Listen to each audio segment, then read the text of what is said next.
Hello friends, मैं हूं doctor नवीन अग्रवाल। मैं एक इंटरवेंशनल कार्डियोलॉजिस्ट हूं, गुजरात के वलसाड और वापी ज़िले में प्रैक्टिस करता हूं। आज आपके लिए लाया एक इम्पॉर्टेंट और एक यूज़फुल टॉपिक। आज हम बात करेंगे किसी भी पेशेंट में जब हम जानते हैं कि angiography single most important test है जो हमें सारी इन्फॉर्मेशन एक बार में दे देता है और उसके बारे में डिसीजन लेना, मैनेजमेंट करना सब कुछ ईजी हो जाता है उस टेस्ट के बारे में, तो हम डायरेक्टली सबसे पहले एंजियो क्यों नहीं करते। हाँ, पेशेंट आके बोलते हैं कि साहब पहले आप ईसीजी कर रहे हो, फिर इको कर रहे हो, टीएमटी कर रहे हो, फिर पॉजिटिव आता है, फिर एंजियो करते हो, तो ऐसा क्यों है, ऐसा प्रोटोकॉल क्यों है। जब सिंगल मोस्ट इंपॉर्टेंट टेस्ट जिसके बेसिस पे सारा डिसीजन किया जाएगा अगर वो एंजियोग्राफी है, तो डायरेक्टली एंजियोग्राफी क्यों नहीं किया जाता, इसका क्या कारण है, क्या उदाहरण है, ये हमें समझाने के लिए कई कुछ लोग कहते हैं। तो आज इस टॉपिक को हम डिस्कस करेंगे, why angiography is not done directly as the first test. जो लोग भी मेरे चैनल पे नए हैं उनको रिक्वेस्ट करूंगा कि चैनल को सब्सक्राइब करें, इससे हमें चैनल को कंटिन्यू करने के लिए इंस्पिरेशन और मोटिवेशन मिलती रहती है। ये टॉपिक काफ़ी इंटरेस्टिंग होगा और प्रैक्टिकल टॉपिक पर है, इसलिए रिक्वेस्ट करूंगा कि टॉपिक को एंड तक देखें। इससे आपको कुछ इंपॉर्टेंट और यूज़फुल इन्फॉर्मेशन मिलेगी, इसलिए इसे कृपया एंड तक देखिए। आते हैं आज के टॉपिक पर। आज का टॉपिक है why angiography is not done as the first test, या फर्स्ट इन्वेस्टिगेशन की तरह से इसको क्यों नहीं किया जाता। बेसिकली ये बात सही है कि angiography single most important test है ये जानने और समझने के लिए कि हार्ट की नलियों में कितना परसेंटेज ब्लॉकेज है, इसकी वैलिडिटी कम से कम 5 साल जैसी रहती है। अगर किसी व्यक्ति का नॉर्मल एंजियो आता है तो उसको हम मान के चल सकते हैं कि 5 साल तक उसको हार्ट का पेन या हार्ट अटैक होने का चांस कम है। हाँ, जिसकी अगर ब्लॉकेज आ रहा है या 50-60% जैसा ब्लॉकेज आ रहा है तो डेफिनेटली वैसे व्यक्ति में दोबारा चेक एंजियो की ज़रूरत पड़ सकती है। लेकिन सबसे ज़्यादा ड्यूरेशन तक वैलिडिटी जिस टेस्ट की है, सबसे ज़्यादा वैल्यू जिसकी है, रिलायबिलिटी जिसकी है, वो टेस्ट एंजियोग्राफी ही है। पर ये एक इन्वेजिव टेस्ट है जिसको हम हाथ की नली या पाँव की नली से कैथेटर डाल के, और वो कैथेटर हार्ट के पास ले जाके कॉन्ट्रास्ट इंजेक्ट करते हैं और मशीन पर फोटो आती है। तो बेसिकली ये एक इन्वेजिव टेस्ट है, इसलिए हम उसको रूटीन नहीं करते। ये थोड़ा महंगा टेस्ट भी है, इनकन्वीनियंट भी होता है, थोड़ा जान का भी खतरा है।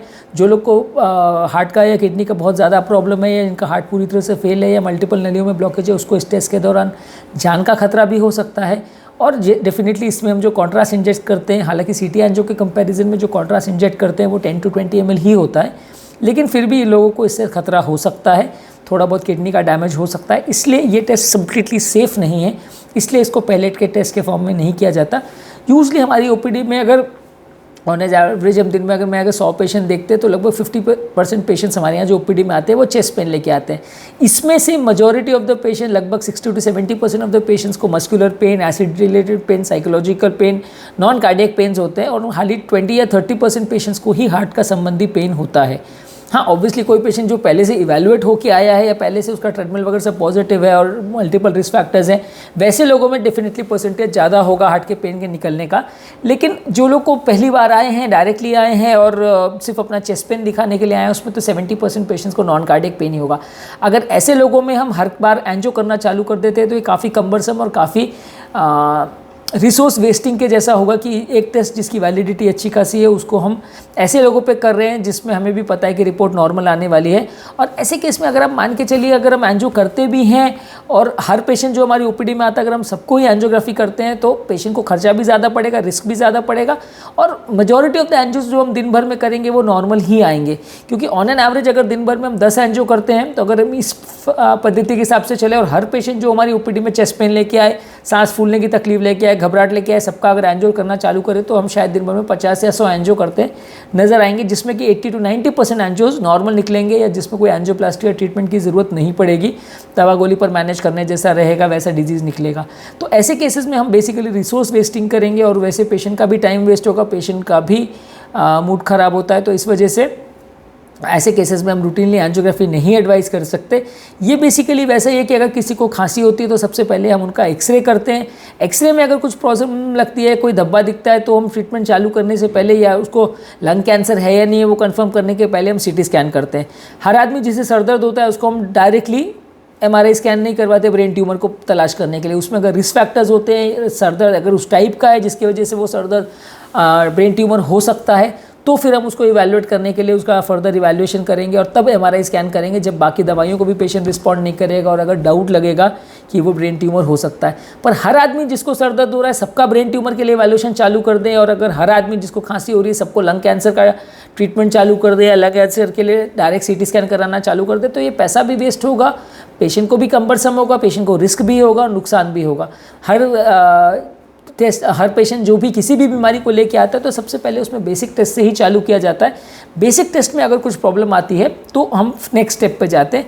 हमारे केस में सबसे पहला प्रोटोकॉल ये होता है कि कोई भी पेशेंट हमारे पास अगर चेस्ट पेन लेके आता है तो सबसे पहले हम उसका ईसीजी करते हैं। ईसीजी और इको ये बेसिक स्क्रीनिंग टेस्ट है। इसको करने के बाद अगर नली के ब्लॉकेज का सिग्निफिकेंट डाउट लगता है तो हम ट्रेडमिल टेस्ट करते हैं। ट्रेडमिल टेस्ट यानी पट्टे पर पेशेंट को दौड़ाने वाला स्ट्रेस टेस्ट होता है, जिसमें हम सीरियल ईसीजीज आते रहते हैं, पेशेंट को हम पट्टे पर रख के उसको कंटिन्यूस दौड़ने को बोलते हैं और बार बार हर स्टेज में उसका ईसीजी आता रहता है। और इस ईसीजी में अगर कोई चेंजेस आता है तो हम उसको इंटरप्रेट कर सकते हैं कि नली में कोई ब्लॉकेज है या नहीं। ट्रेडमिल के बेसिस पर ट्रीटमेंट चालू नहीं कर सकते क्योंकि ट्रेडमिल का प्रेडिक्टिव वैल्यू रिलायबिलिटी 70-80% से ज़्यादा नहीं है। बहुत स्ट्रॉन्ग पॉजिटिव ट्रेडमिल होता है या बिल्कुल नॉर्मल ट्रेडमिल होता है तो आप दवाइयाँ कम या ज़्यादा कर सकते हैं, पर ज़्यादातर केसेस में ट्रेडमिल की बेसिस पे पूरा डिसीजन ले पाना गलत होता है क्योंकि ट्रेडमिल का प्रेडिक्टिव वैल्यू खाली 70-80% ही होता है। 20-30% केसेस में गलत रिपोर्ट आ सकती है। और हार्ट की दवाइयों का ये है कि एक बार चालू होती है तो ज़्यादातर केस में लाइफ टाइम चलती है, अनलेस एंड अनटिल पेशेंट का एंजियोग्राफी करके हम डायग्नोसिस को कंफर्म या रिफ्यूट करें, तब तक दवाइयाँ कंटिन्यू देनी पड़ती है अगर चालू किया जाए एक बार तो, क्योंकि ऑब्वियसली दवाइयों का कोई कोर्स सिस्टम तो होता नहीं कि 5 दिन के लिए दिया और फिर बंद कर दिया। तो इसीलिए जब भी पेशेंट हमारे पास आता है तो सबसे पहले हम ईसीजी करते हैं, इको टेस्ट करते हैं, उसमें कुछ सिग्निफिकेंट चेंजेस लगता है या हमें हार्ट की नली का ब्लॉकेज का डाउट लगता है या पेशेंट को ऐसा लगता है कि कोई सांस फूलने का प्रॉब्लम है, पुराना कोई रिस्क फैक्टर्स है, BP, sugar, cholesterol, smoking, family history, genetic problems, इस तरह का कुछ भी अगर है तो फिर हम फर्दर उसको इवैल्यूएट करने के लिए उसका ट्रेडमिल करते हैं और ट्रेडमिल में अगर कुछ आता है तो एंजियो करते हैं। इनमें से भी अगर कुछ पेशेंट्स ऐसे आते हैं जिनको ट्रेडमिल नहीं कर सकते या कोई ऑर्थोपेडिक प्रॉब्लम्स या जॉइंट पेन्स की वजह से अगर वो ट्रेडमिल नहीं कर पाते हैं तो फिर हम उनका कभी कभार डायरेक्ट एंजियो भी करते हैं या कई बार हम उनको थोड़े दिन के लिए पेन किलर मेडिसिन देकर भेज देते हैं और उसके बाद फिर जब ज़रूरत होती है तब उनका हम एंजियोग्राफी करते हैं। कुछ दिनों तक दवा का उनका ट्रायल देते हैं क्योंकि एंजियोग्राफी बेसिकली एक इन्वेजिव टेस्ट है। ये हर एक व्यक्ति का पहला टेस्ट के फॉर्म में नहीं करना चाहिए। इसमें जान का खतरा भी कभी कभी हो सकता है, भले ये हज़ारों में एक आध व्यक्ति के साथ ही होता है लेकिन फिर भी हो सकता है टेक्निकली स्पीकिंग। तो इसलिए ऐसे केसेस में एंजियोग्राफी करना एक वेस्टेज होगा और इसको करने में कुछ फ़ायदा नहीं होगा, उल्टा नुकसान भी हो सकता है। तो इसीलिए एंजियोग्राफी रूटीन टेस्ट नहीं है, स्क्रीनिंग टेस्ट नहीं है, फर्स्ट टेस्ट नहीं है, ये लास्ट टेस्ट है, फुल एंड फाइनल टेस्ट है। जब हमको फाइनल डिसीजन लेना है तो इसको किया जाता है। इसके बीच में एक स्क्रीनिंग एंजियो, सिटी एंजियो का भी कॉन्सेप्ट आता है कि जहाँ टीएमटी पॉजिटिव है लेकिन फिर भी हमें लगता है कि पेशेंट को कुछ नहीं आएगा या रिस्क फैक्टर्स नहीं है तो हम सिटी एंजियो करते हैं। और सिटी एंजियो में कुछ अगर प्रॉब्लम लगता है तो फिर हम उनका रेगुलर एंजियो करते हैं। सिटी एंजियो और रेगुलर एंजियो के कंपैरेटिव एनालिसिस के लिए हमने ऑलरेडी एक सेपरेट वीडियो किया है जो कि आप मेरे चैनल पे देख सकते हैं। उसको जब भी कंपैरेटिव एनालिसिस फुल डिटेल में हमने उसका किया है तो आप उसको मेरे चैनल पे देख सकते हैं। ये टॉपिक के माध्यम से मेरा उद्देश्य ये था कि मैं डिस्कस करूँ कि पेशेंट्स हमसे कई बार इस कन्फ्यूजन को क्लियर करने के चाहते हैं कि हम एंजियोग्राफी डायरेक्टली क्यों नहीं करते, जब सबसे रिलायबल और सबसे यूज़फुल टेस्ट एंजियोग्राफी है तो हम एंजियोग्राफी क्यों नहीं करते। हम पहले 25 तरह के टेस्ट करते हैं, ईसीजी को करते हैं, ब्लड टेस्ट वगैरह करवाते हैं और बाद में जब सब कुछ लगता है कुछ रिक्वायरमेंट है तो ही हम पेशेंट का एंजियोग्राफी करते हैं। ऐसा क्यों है तो वो हमने डिस्कस करने की कोशिश किया कि क्योंकि एंजियोग्राफी की इन्वेजिव टेस्ट है, थोड़ा रिस्की टेस्ट है, तो इसको हम तभी करते हैं कि जब ज़रूरी होता है। ये एक स्क्रीनिंग टूल नहीं है, इसमें पेशेंट को कई बार परमानेंट नुकसान भी हो सकता है तो इसको लास्ट स्टेप में किया जाता है। फाइनल कंफर्मेटरी डायग्नोसिस के लिए इसको यूज़ किया जाता है, एज ए स्क्रीनिंग टूल नहीं यूज़ कर सकते। मेरे चैनल का बेसिक पर्पज़ ये है कि हार्ट और हेल्थ से रिलेटेड साइंटिफिकली करेक्ट इन्फॉर्मेशन हम आपके लिए इजीली अवेलेबल कराते हैं ताकि इस तरह की इन्फॉर्मेशन के लिए आपको जगह जगह भटकना नहीं पड़े, आपको डॉक्टर्स और फ्रेंड्स और रिलेटिव्स पर डिपेंडेंट नहीं होना पड़े। डॉक्टर्स कई बार टाइम कंस्ट्रेंट की वजह से सारी चीज़ें नहीं बता पाते हैं और फ्रेंड्स और रिलेटिव से मिली हुई इन्फॉर्मेशन कई बार आधी से आधी गलत होती है जिसको फॉलो करने से फ़ायदा होने के बदले कभी कभी नुकसान भी हो जाता है। यदि आपको लगता है कि हमारे चैनल का कंसेप्ट इंटरेस्टिंग है और अगर आपको लगता है कि आपके लिए यूज़फुल है तो इसके वीडियोस को लाइक कीजिए, चैनल को सब्सक्राइब कीजिए। यदि आपको लगता है कि ये वीडियोस आपके फ्रेंड्स और रिलेटिव्स के लिए यूज़फुल है तो लिंक को उनके साथ शेयर कीजिए। और अभी यदि आपको लगता है कि इस टॉपिक से रिलेटेड आपकी कोई और क्वेरीज़ है या कोई और टॉपिक्स के बारे में आप चाहते हैं कि हम फ्यूचर में वीडियोज़ में कवर करें तो नीचे कमेंट बॉक्स में उनके बारे में हमें बताइए ताकि फ्यूचर में उन टॉपिक्स को हम कवर कर सकें। अंत में मैं डॉक्टर नवीन अग्रवाल तहे दिल से आपका शुक्रिया अदा करता हूँ कि आपने मेरे चैनल को और इस टॉपिक को पूरी तरह से देखा और समझने की कोशिश की और आई होप कि मेरा कॉन्सेप्ट या टॉपिक जो मैं बताना चाह रहा था वो आपको क्लियर हो गया होगा। जो लोग मेरे चैनल पे नए हैं उनसे रिक्वेस्ट करूंगा कि चैनल को सब्सक्राइब कीजिए। ऐसा करने से आप हमें मोटिवेशन और इंस्पिरेशन देंगे ताकि हम फर्दर इस तरह की वीडियोस बनाते रहें। Thank you.